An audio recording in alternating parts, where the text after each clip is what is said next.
some people have seen where God has brought you from. Let me start by saying that today is my 40th birthday.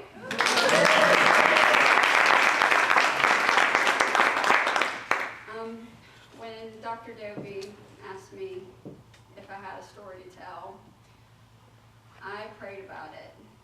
And this is a story that I've kept buried deep inside my heart, and my husband knows about it. One close friend knows about it, but nobody else does. So I'm very nervous. I need you to bear with me. But at this time, if you guys could please close your eyes. I need you to imagine the time. The year's 1979, December. It's a young child playing with wooden blocks in her bedroom in a dilapidated trailer park. In the kitchen, she hears a loud ruckus. She tiptoes out of her bedroom to find her stepfather choking her pregnant mother underneath the kitchen table. Springing into action the only way she knows how, she goes and strokes his arm and says, "No, please, not Mama." He rips the child up by her arm and drags her back to the bedroom and slams the door. You can open your eyes now. As you might have guessed, the child was me. 3.5 months later,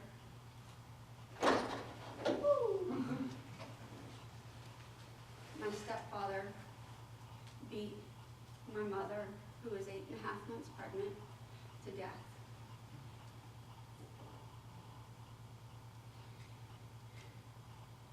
My sister, Ida Michelle, was born stillborn. It was my destiny to become a ward of the state of Mississippi.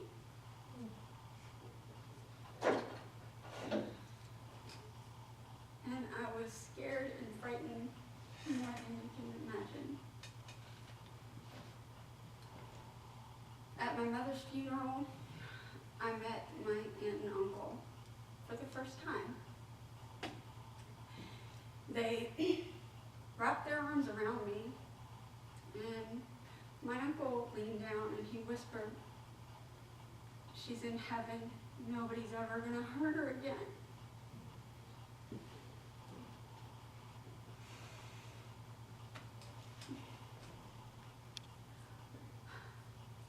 They said that they were going to take me back to New Orleans to live with them.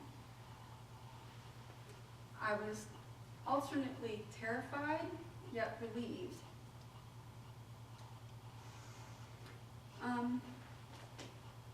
They put me in the car. They brought me to New Orleans, Louisiana, where I encountered a room with a big bed. It was all made up for me. Room full of books, toys. I had 2 dogs to play with. Coming from the type of environment I came from, I was the type of kid that reluctant, unsure. If a stranger or even a person that came to the house, I would flinch if they went to touch me.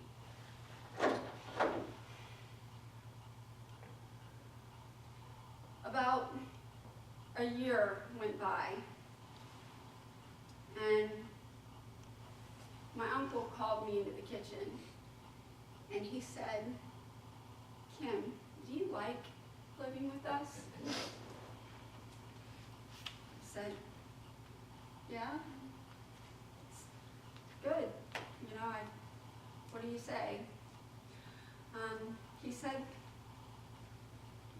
we would like to adopt you." I at 6 years old, what does adoption mean to a kid? So I literally said that. What does that mean? If I was thinking in my head, if I say no, are they going to send me back to Natchez? Am I going to be just shipped back in a box? Or, I mean, if I say yes, do I get to hang out a little longer? You guys have a pool? What happens from here on out? So he said, it means that we won't be your aunt and uncle anymore. We'll be mom and dad.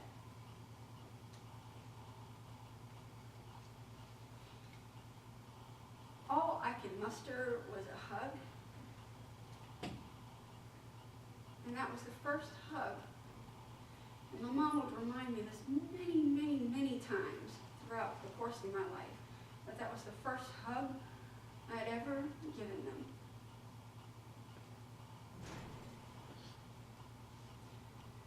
Many, many, many hugs followed, as did learning to swim in that backyard pool. Although, due to my very hesitant and reluctant nature, I almost drowned my mom the first time I tried swimming. It literally took her about 20 minutes of coaxing, because it was, come on, Kimmy, you can do it. You can do it. And I just sat there, putting my feet on the edge, going, I don't think so. No. Not gonna happen. Well, she kept cheering for me, and I kept checking behind me, see if somebody's gonna push me. Never happened. They just kind of let me be. Well, she stayed there. Come on, I know as a mom now, she's probably thinking, come on, you should jump. But she stayed there, and she was patient. And when I finally decided to jump, in the perfect cannonball position I might have, yes, I landed square on her head. I did. I put it in traction for a month. You know, the kind of traction that you hang from the I did that. So, yeah. They were incredible people, and they taught me that God doesn't give up on his children, no matter how desperate their plight may be. As a teenager, I grew angry and just incensed at what had happened to me when I was a young person, when I was little. And I asked my mom, just filled with rage. And I was, where was your God? Your God, where was your God when that man was hurting me? And she said, your God, our God. God, he was right here with us. See, my mom and dad had tried for so many years to try and conceive a child, and they'd just given up. Just stopped trying. And then along I came, in all of my broken wonder.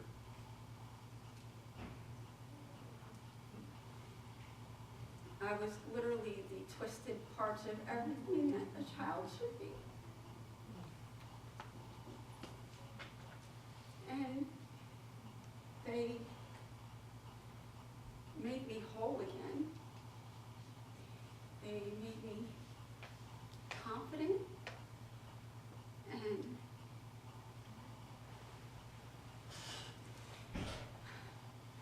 passionate, fiery. Okay, y'all. And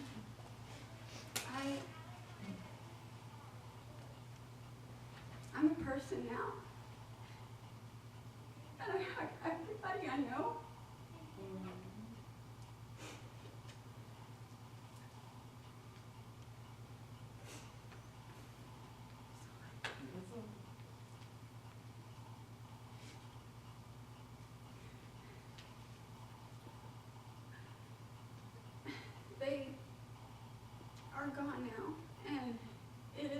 one regret, that I was not able to tell them these things when they were alive. But before my mom passed away, she left me some scripture, and I found it in a book. And I'm going to share it with you today, because the one thing that my parents did, and I thought it was so fitting when I saw the card that Dr. Toby gave me, it was a new beginning, because that's what my parents gave me, was a new beginning and hope. We talked about hope tonight, because, yeah, I really felt like I was robbed of hope very early on. But the scripture's from Jeremiah, and it's, "For I know the plans I have for you, declares the Lord. Plans for welfare and not evil, to give a future and a hope." I hope you've enjoyed my story. Some people have seen where God has brought you from. They don't really understand it. They don't know your story. You don't know my story. You don't know The my things. You don't know the things that I've come through. You cannot imagine Cannot imagine pain, the trial. the pain, the trials I've had to endure. You don't know. You don't know my story. You don't know the day he I was at my lowest point. Cannot